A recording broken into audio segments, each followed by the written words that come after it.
But for some reason, all my friends, all of them, 100% of them, not like the ones that have that, anyone over 10 million followers, Yeah, they're not different posting. game. I don't know why. Now, one aspect about just the balancing of energies, right? You have the industry, and there's a certain demeanor that they want you to have in the industry, but then you also have the street aspect where many of us may have come from. There was a moment that I looked at kind of like I think we championed you on to do that, which was the video of you checking Lee Daniels. You remember that like moment? Mm-hmm. Now, the thing that I thought was cool was that you actually did it versus I think some of us may not have pressed somebody at that in that stature and that like what made you feel compelled to go ahead and address the situation there as opposed to sending an email to his attorney or like I done all that. He owed me $2 million. I don't care what industry you in. You owe somebody $2 million, you don't say nothing about it, that's your own fault. Yeah. But you know, it's a longer story than that. But at the end of the day, he owed me $2 million. I wasn't even no thought about that. I don't think I care who it is. Yeah. You know, I'm not going to, I mean, you know. Yeah, some people would have avoided, like, you know, some people may not have. Most people wouldn't have gave him $2 million. Okay. So the type of person that has $2 million to give is the type of person that's going to go get it back. Yeah. That made me think about you giving opportunities. Yeah.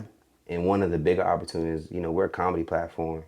And this is something I heard you say over time was the alley-oop that you gave to Kevin Hart. Mm. But I also hear, you know, that it was like, you know, you maybe felt that he didn't necessarily, you know, pass the ball back. Nah, I just be mad when he don't post my shit up on Instagram. That's what it's about? I mean, it don't cost $1. You know what I mean? His path is his path. I love Kev. Yeah. But actually, no one that I've put on or that I've helped will post my shit on Instagram. I don't even take it personal. I don't know why. I post anybody's shit on Instagram. It doesn't cost $1. Yeah. But it's the image, but it goes back to the image thing. My friends, I don't give a fuck about the image. My friends are my friends. And if that person's a good person, you can pass me anything. And if my block is clicking and your work is good and it doesn't conflict with mine, why wouldn't I? Yeah. But I can't get anybody to do that. Kanye won't do it. You know? He be posting and that's my man. Stuff. But he won't post my shit, and that's my man. Yeah. You know, Kev won't do it. I love them all. I'm not mad. It's a human trait. There's something about that hurts. They always find an excuse not to want to help in that way. But you don't have to. I'm not sitting around crying about it. I'm only answering that question because you asked it. You know what? It's just. But I'm not the guy that would ever run around and say, everyone that I helped, it's your obligation to help. Yeah. But I know that anyone that helped me, I would always help. But fuck them. Yeah. I honestly, I don't even think twice about it.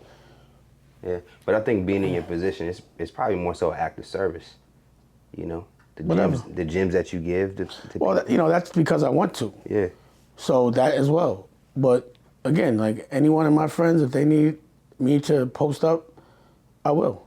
Yeah. But for some reason, all my friends, all of them, 100% of them, okay. Not like the ones that have that, anyone over 10 million followers. Yeah. They're not posting. Different game. I don't know why. I'm just thinking about in terms of like, you ever heard the phrase, the white man's ice is colder? Always. I say it all the time. Yeah. I think that's a little bit of what you experience. I feel that we experience that on our end because... That's the whole business model for them to control us. That we think their ice is colder. I mean, I'd never have. Yeah. But yeah, that's an issue that I have with most people. And that's probably like when you walked in those rooms, back in the days when you were... There's no probably about it. Yeah. But the thing I want you to understand, I don't want to be in those rooms. You know what I mean? It was like, again, I was thinking about that today. I was like, shit, I've been like working with people for a couple of years now, and I don't get into so many altercations with them. Mm-hmm. And the reason why is because I like the people I'm working with. That part. I get to choose who I work with, and these people already know I have taste. I don't have to convince them. Mm-hmm. That's why I chose them. But when you're working with people that you can't choose, you have no choice, it's going to be conflict when you have to kind of teach somebody how to treat you. Like when you're a soldier talking to a general, but you don't realize that the general has to teach you that you're the soldier. Mm.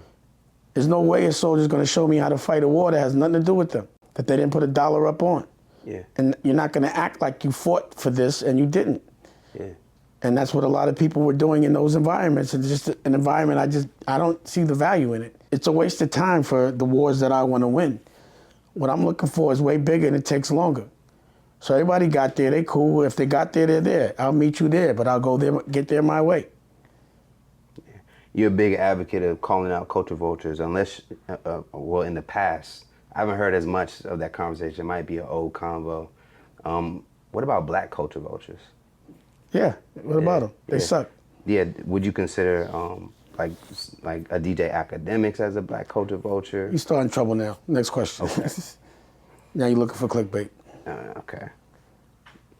As far as one of your bigger interviews, can we address like the Breakfast Club conversation? Yeah. It's kind of in line with that. The Breakfast Club conversation, you went on and made a stance about like, you know, ownership, and then there was a back and forth with DJ Envy. Fast forward to recent times, DJ Envy had Ebony K. Williams on his platform. Have you seen this debate about would you date a bus driver, a guy that's the 9-to-5 guy, and have you caught any of that?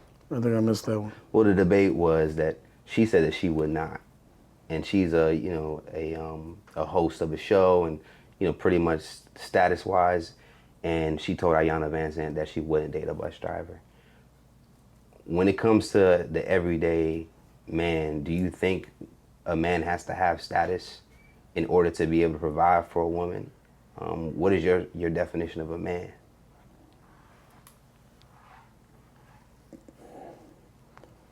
A man will do anything that he has to do to make sure the people that he loves don't have to do anything they don't want to do.